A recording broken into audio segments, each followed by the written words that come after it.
Bakit kaya papatay sa hindi ang ilaw?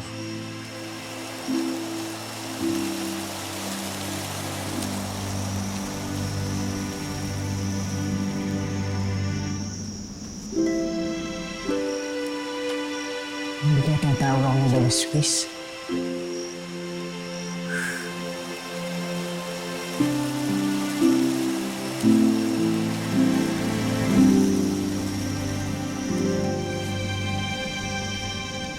Swiss, kumana ba ang plano mo na tawagin si Pagaspas sa pamamagitan ng lampara? Ito nga sinusubukan ko. Hindi ko sigurado kung nakikita ni Pagaspas.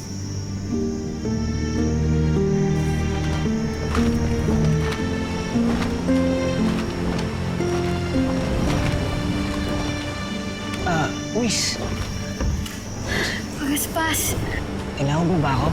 nangungulila ako sa'yo. Kaya naisipan ko magpadala ng mensahe sa pamamagitan ng lampara. Ngunit hindi ako lubos na makapaniwalang naintindihan mo. Nung nakita ko yung liwanag, alam kong ikaw na yun. Walang naman liwanag sa buhay ko eh.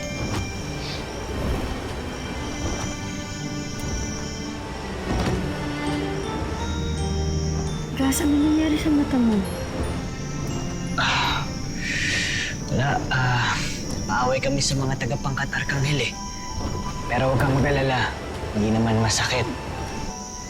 Mas masakit pa na alam kong hindi na tayo pwede makita. Ngunit mo lang ang sinabi ko. Alam mo naman, Miss, di ba? Mula pa noon, magkaduktong na tayo. Sa puso't isipan. Konting tiis na lang, Gas. Malapit na ang paglulubog. At makakalaya ka na. At magkakasama na tayo muli.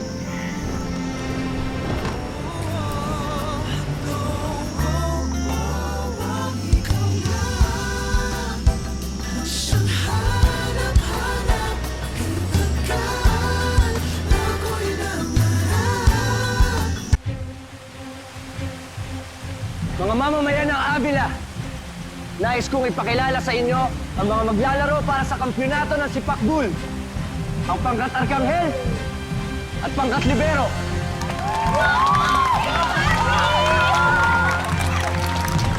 Ang huling laro sa pagitan ng pangkat Arkanghel at pangkat Libero na siyang magpapasya kung sino ang magiging bagong kampyon ng Sipakbul ay gaganapin pagkatapos ng paglulugod. At ngayon, may pahayag ang ating obispo, si Tandan Lumbas.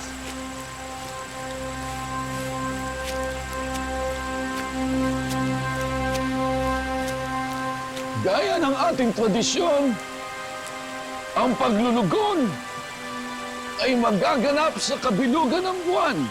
Tulad ng ating kinagisnan, tayo ay magkakaroon ng kasiyahan upang ipakita sa ating mga binata at mga dalagang maglulugon ang malugod nating pagtanggap.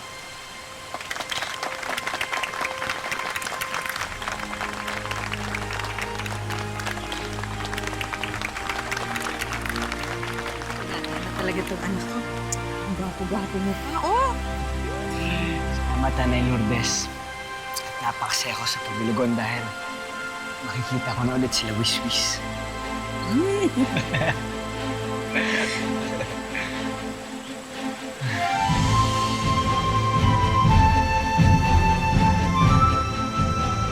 Ilang araw na lang magaganap na ang paglulugon.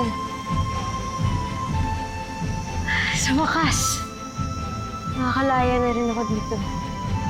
At magkikita na kayo ni Pagaspas!